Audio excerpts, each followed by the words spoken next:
बार BJP की तैयारियां कैसी? तो बीजेपी की तैयारियां बहुत सुदृढ़ हैं और सरकार तो बनेगी, लेकिन आज ये जगह, ये स्थान, ये बीजेपी कांग्रेस करने वाला नहीं है। राजस्थान में हर साल 2 दिवाली मनाई जाएंगी, एक 12 सितंबर की दिवाली कर्नल साहब की, और एक दिवाली जो होती है हम समाज को और आगे कैसे लेके जाएं। गुडला यहाँ से 12 किलोमीटर आगे चले जाओ, डांग शुरू हो जाता है। पीने का पानी नहीं है, बिजली नहीं है। 75 साल से ये डांग क्षेत्र है। 15 रुपए की पैरासिटामोल की गोली खानी है तो अगले व्यक्ति को कम से कम 1500 रुपए की जीप लेनी पड़ती है। करौली से लेकर के महुआ तक ये पूरा स्मैक से ग्रस्त है। सबको पता है स्मैक बिक रहा है, प्रशासन इसमें नकेल नहीं लगा पा रहा।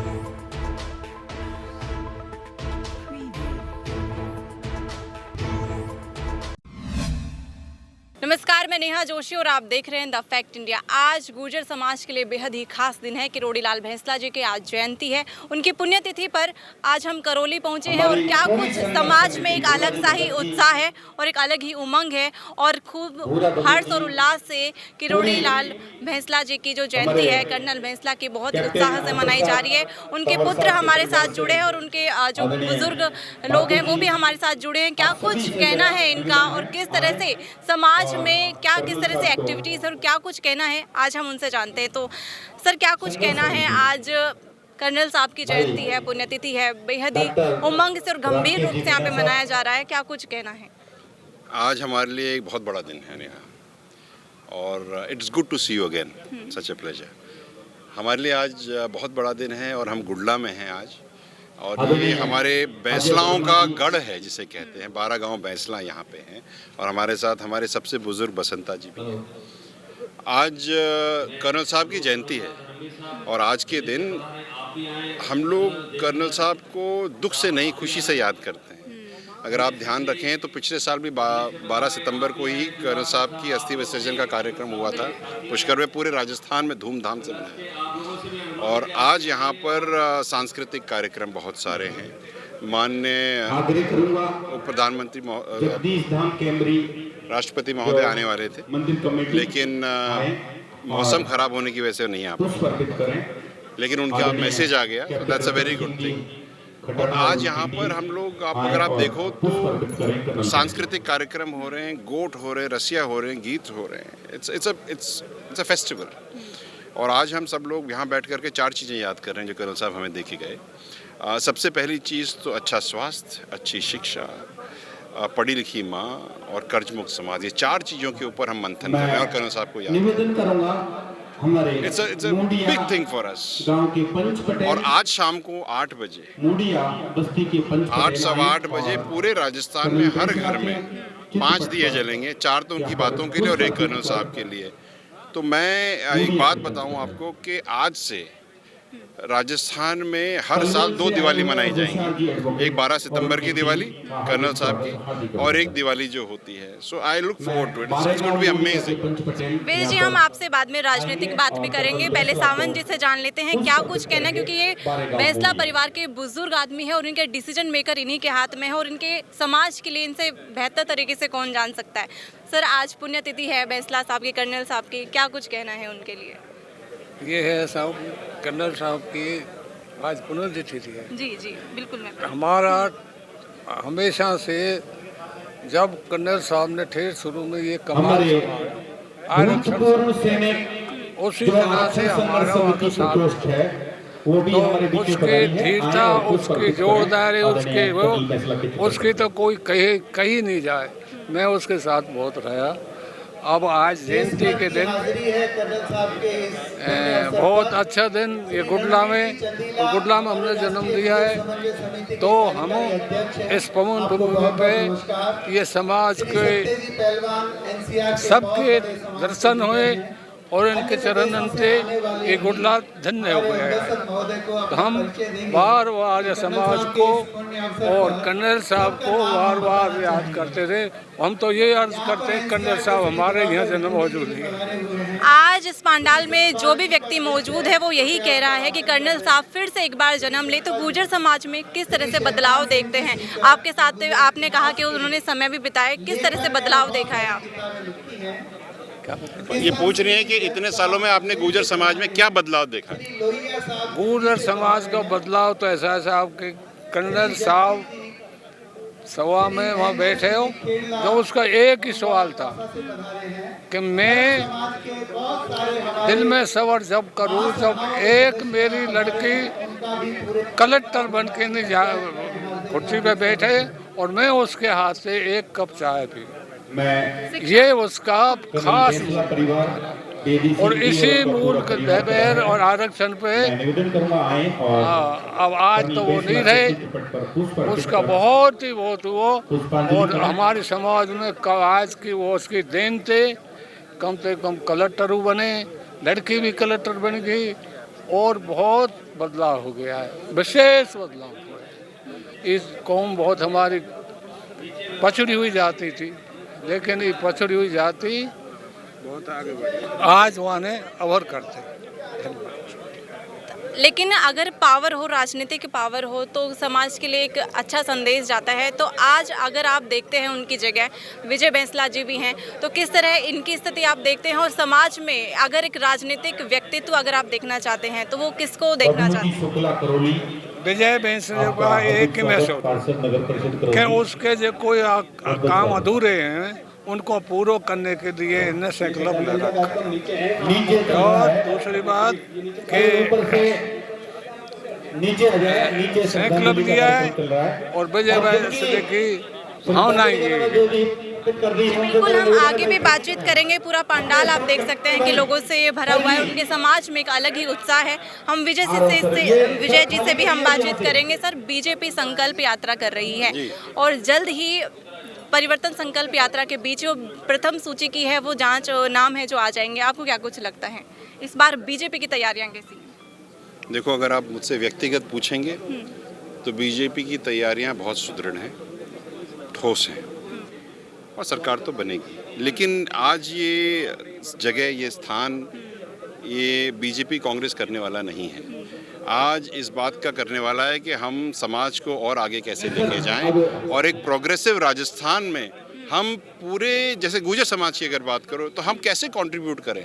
गुर्जर समाज में कांग्रेस के भी लोग हैं, बीजेपी के भी लोग हैं, लेकिन इम्पॉर्टेंट चीज़ ये है कि how to take the state forward so that we can take the country forward. That is more important मेरे हिसाब से आज के दिन। हाँ, बैठ करके अगर कांग्रेस बीजेपी की बात करें तो बाद में कर लेंगे, लेकिन हम जीते कोई भी, अगर मैं समाज की तरफ से बताऊं, राजस्थान आगे बढ़ना चाहिए। और जो हालात आज के हैं, हमको थोड़ा कष्ट होता है, पीड़ा होती है कि जिस तरीके से हम बढ़ाना चाहते थे राजस्थान को, अब पिछले 5 साल में वो गति भी नहीं मिली, वो तीव्रता भी नहीं मिली और वो डायरेक्शन भी नहीं मिला। तो विजय जी, मैं आपसे पूछना चाहूँगी कि आज आपके समाज में सबसे बड़ी समस्या आप क्या देखते हैं और उससे बदलना आप चाहते हैं? ऑनेस्टली, दिल से पूछो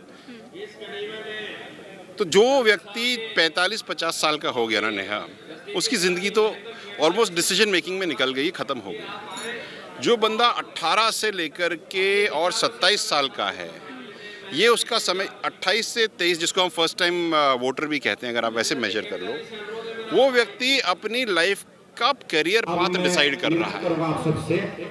और जहाँ पर उसको हाथ में किताब होनी चाहिए, उस बेचारे के हाथ में झंडे हैं। ये मेरी पीड़ा है।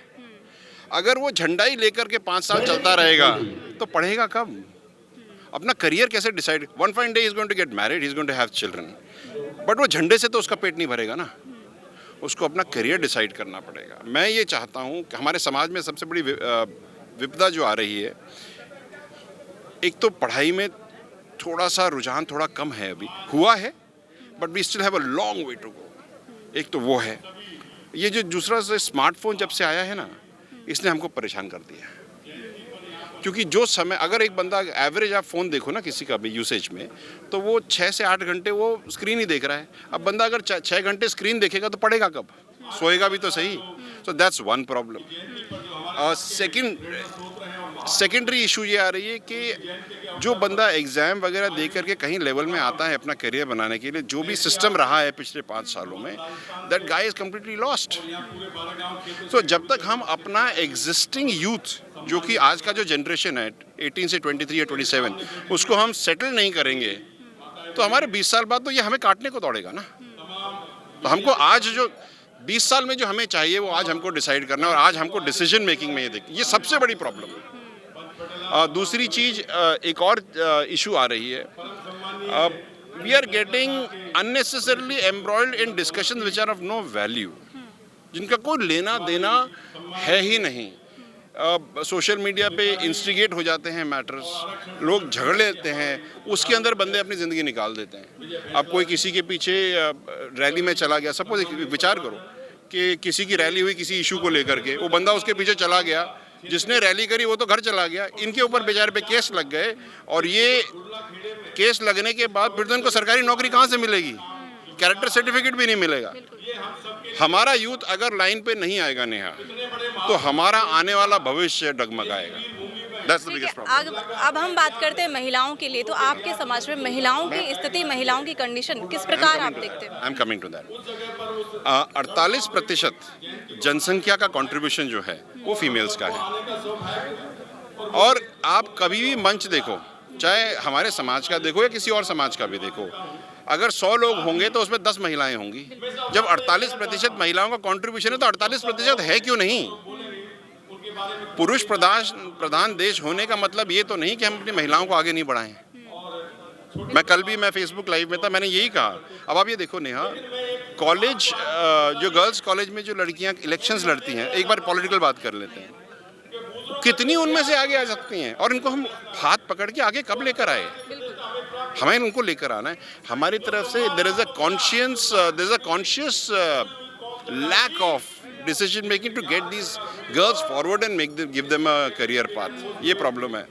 महिलाओं की अगर आप बात करो, और मैं बहुत एक मूल इशू आपको बताता हूँ, बच्चियाँ सरकारी स्कूलों में गाँव में पढ़ती हैं, बहुत सारी बच्चियाँ 6ठी के बाद स्कूल छोड़ देती हैं, फिर 8वीं के बाद छोड़ती हैं, फिर 10वीं के बाद छोड़ती हैं, 12वीं के बाद तो कॉलेज बहुत कम जाती हैं। अगर 100 लड़कियां एडमिशन लेती हैं शुरू में, उसमें से केवल 30 ही बाहर निकलती हैं, 70 तो गायब हो जाती हैं, और हम कहते हैं हम लड़कियों को बढ़ा रहे हैं। क्यों? स्कूल 10वीं के बाद 12वीं तक वाला जो स्कूल है वो 3 किलोमीटर दूर है। Girls are not safe. हम उनको एजुकेट नहीं कर पा रहे हैं। हम एजुकेट नहीं कर पाएंगे तो पढ़ी लिखी माँ कहाँ से आएगी? बिगर issues. So I see a lot has to be done. Mere statements, केवल कहना, और केवल कहना कि हमने ये प्रकोष्ठ वो प्रकोष्ठ, महिला कर क्या रहे हो यार? मैं नहीं चाहता कि हमारे राजस्थान की महिलाएं प्रकोष्ठों में सर के ऊपर झेड़ लेकर के 3 किलोमीटर भूखे पेट चलें, खूब सारा खाना खाएं, डिसीजन मेकिंग करें और लीड करें। मैं चाहता हूँ। अब हम पूछते हैं कि इस क्षेत्र के बारे में मैं आपसे चर्चा करना चाहूँ। बेहद ही कुछ असुविधाएं यहाँ पे देखी जाती हैं, तो इस क्षेत्र को आप किस प्रकार देखते हैं? हम जहाँ खड़े हैं, गुडला, यहाँ से 12 किलोमीटर आगे चले जाओ, डांग शुरू हो जाता है, और वहाँ पर आपको 9 किलोमीटर ट्रैवल करने के लिए 2.5 घंटे लगेंगे। पीने का पानी नहीं है, बिजली नहीं है। 75 साल से ये डांग क्षेत्र है।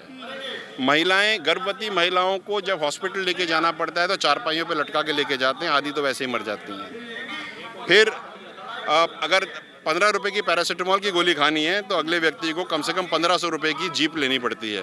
15 रुपए की गोली, 1500 रुपए की जीप, हम लोग क्या बात कर रहे हैं? 75 साल से ERCP की हम बात करते हैं, बड़ी बड़ी मेट्रो स्टेशंस की बात करते हैं, हम बात करते हैं कोटा में हम एयरपोर्ट बनाएंगे। पानी क्यों नहीं दे सकते? पीने का पानी नहीं दे सकते? Very big issue. और यहाँ पर ऑन रिकॉर्ड ये पूरा जो इलाका है, करौली से लेकर के महुआ तक, ये पूरा स्मैक से ग्रस्त है। सबको पता है स्मैक बिक रहा है, प्रशासन इसमें नकेल नहीं लगा पा रहा। किसी को इन्फॉर्मेशन अगर हम दें तो जिस बंदे की इन्फॉर्मेशन दी जाती है वो तो पहले भग लेता है। बंदा जिसको स्मैक आपको पता है, यहाँ पर कटकड़ गांव है जहाँ का लाखन MLA है। यहाँ पर एक व्यक्ति ने अपनी माँ का रेप करने की कोशिश करी बिकॉज ऑफ स्मैक। इससे ज़्यादा हमारे इलाके का पतन कितना हो सकता है? अभी सावंत जी ने कहा है कि कर्नल साहब की जिम्मेदारियां कुछ आप पर हैं, और आगे आप भविष्य को और इस समाज को किस ओर ले जाएंगे, क्या कुछ जिम्मेदारी? मैं चाहता हूं कि पढ़ें, दैट्स नंबर 1। सेकेंडली, हमारे समाज में अगर आप देखो, हम लोग क्या है कि we are fighting a survival rate, तो लड़ करके आगे आ रहे हैं। हमारे इंटेलेक्चुअल कैपेबिलिटी बिल्ड करनी है मंचों के ऊपर। मैं जब तक अब हमारे समाज के लोगों को बैठ करके विचार विमर्श करते हुए नहीं देखूंगा, अपना ओपिनियन देते हुए नहीं देखूंगा, तब तक हम लोग पहुंचे नहीं हैं। एक तो वो ज़रूरी है। दूसरी चीज़ सोशियो पॉलिटिकल लीडरशिप चाहिए। राजस्थान में 72 विधानसभाएं हैं जो हमारा समाज काबिज करता है, एमबीसी समाज, जिसमें 30,000 से लेकर के 78,000 वोट हैं। हमारे उतने रिप्रेजेंटेशन तो विधानसभा में होने चाहिए। जी बिल्कुल, किरोड़ी लाल मीणा ने भी ये कहा था कि पूर्वी राजस्थान से आज तक कोई सीएम फेस नहीं गया है। अरे सीएम फेस तो छोड़ो, पूरा का पूरा पूर्वी राजस्थान रिजर्व्ड है। यहाँ पर करौली जहाँ पर हम खड़े हैं ये एक ओपन विधानसभा है। इसके बाद सेकंड विधानसभा जो आती है वो आपकी महुआ विधानसभा है। इसके अलावा हिंडौन विधानसभा रिजर्व्ड है जिसके अंदर 55,000 गुजर वोट हैं। सपोटरा में 28 से 30,000 गुजर वोट हैं। बयाना में आपके 45,000 वोट हैं। सारी गुजर बाहुल विधानसभाएं रिजर्व्ड हैं। हम अपने बंदे को आगे बढ़ाएं कैसे? और जितने भी लोग राजस्थान में गुजर समाज से लड़ते हैं वो गुजर बाहुल सीटों पे लड़ते हैं और उसके बाद पता नहीं कहाँ गायब हो जाते हैं। इसलिए सोशियो पॉलिटिकल लीडरशिप की बहुत ज़्यादा ज़रूरत है और वो हम ला करके देंगे। जी बिल्कुल, ये थे हमारे साथ विजय बैंसला जी। और भी आज का कार्यक्रम बेहद ही गंभीर उत्साह से मनाया जा रहा है। ताज़ा खबरों के लिए विजिट करें द फैक्ट इंडिया की वेबसाइट और डाउनलोड करें द फैक्ट इंडिया ऐप।